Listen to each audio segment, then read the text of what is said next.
Chapter 42. Then the man led me northward, into the outer court, and brought me to the rooms opposite the temple courtyard and opposite the outer wall on the north side. The building whose door faced north was 100 cubits long and 50 cubits wide, both in the section 20 cubits from the inner court, and in the section opposite the pavement of the outer court, gallery faced gallery at the 3 levels. In front of the rooms was an inner passageway, 10 cubits wide and 100 cubits long. Their doors were on the north. Now the upper rooms were narrower, for the galleries took more space from them than from the rooms on the lower and middle floors of the building. The rooms on the top floor had no pillars, as the courts had, so they were smaller in floor space than those on the lower and middle floors. There was an outer wall parallel to the rooms in the outer court. It extended in front of the rooms for 50 cubits. While the row of rooms on the side next to the outer court was 50 cubits long, the row on the side nearest the sanctuary was 100 cubits long. The lower rooms had an entrance on the east side as one enters them from the outer court. On the south side, along the length of the wall of the outer court, adjoining the temple courtyard and opposite the outer wall, were rooms with a passageway in front of them. These were like the rooms on the north. They had the same length and width with similar exits and dimensions.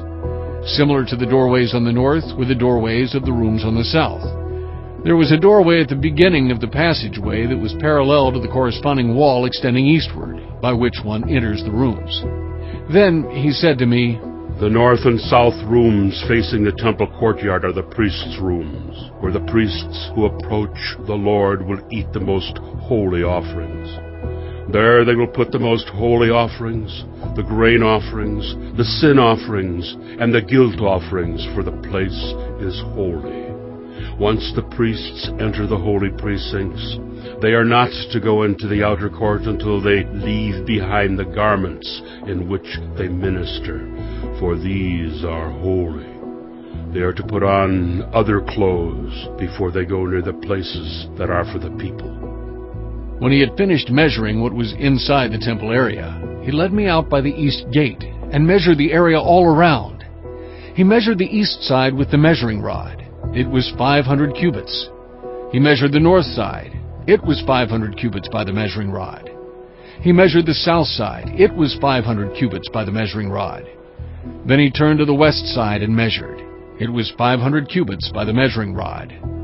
So he measured the area on all 4 sides. It had a wall around it, 500 cubits long and 500 cubits wide, to separate the holy from the common. Chapter 43. Then the man brought me to the gate facing east, and I saw the glory of the God of Israel coming from the east. His voice was like the roar of rushing waters, and the land was radiant with his glory. The vision I saw was like the vision I had seen when he came to destroy the city, and like the visions I had seen by the Kibar River, and I fell face down. The glory of the Lord entered the temple through the gate facing east.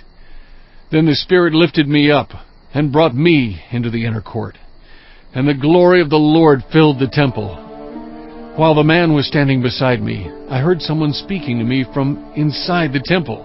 He said, "Son of man, this is the place of my throne, and the place for the soles of my feet.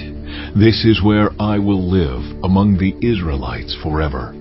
The people of Israel will never again defile my holy name, neither they nor their kings, by their prostitution and the funeral offerings for their kings at their death.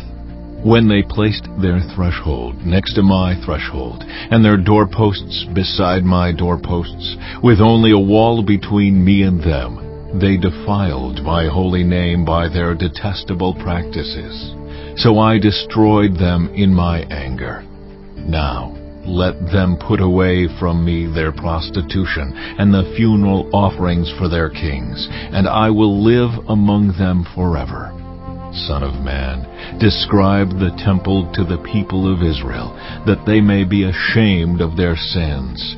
Let them consider its perfection, and if they are ashamed of all they have done, make known to them the design of the temple, its arrangement, its exits and entrances, its whole design, and all its regulations and laws. Write these down before them, so that they may be faithful to its design and follow all its regulations. This is the law of the temple. All the surrounding area on top of the mountain will be most holy. Such is the law of the temple. These are the measurements of the altar in long cubits, that cubit being a cubit and a handbreadth. Its gutter is a cubit deep and a cubit wide, with a rim of 1 span around the edge. And this is the height of the altar. From the gutter on the ground up to the lower ledge that goes around the altar, it is 2 cubits high, and the ledge is a cubit wide. From this lower ledge to the upper ledge that goes around the altar, it is 4 cubits high, and that ledge is also a cubit wide. Above that, the altar hearth is 4 cubits high, and 4 horns project upward from the hearth. The altar hearth is square, 12 cubits long and 12 cubits wide. The upper ledge also is square, 14 cubits long and 14 cubits wide. All around the altar is a gutter of 1 cubit, with a rim of half a cubit. The steps of the altar face east. Then he said to me, Son of man, this is what the Sovereign Lord says. These will be the regulations for sacrificing burnt offerings and splashing blood against the altar when it is built. You are to give a young bull as a sin offering to the Levitical priests of the family of Zadok, who come near to minister before me, declares the Sovereign Lord.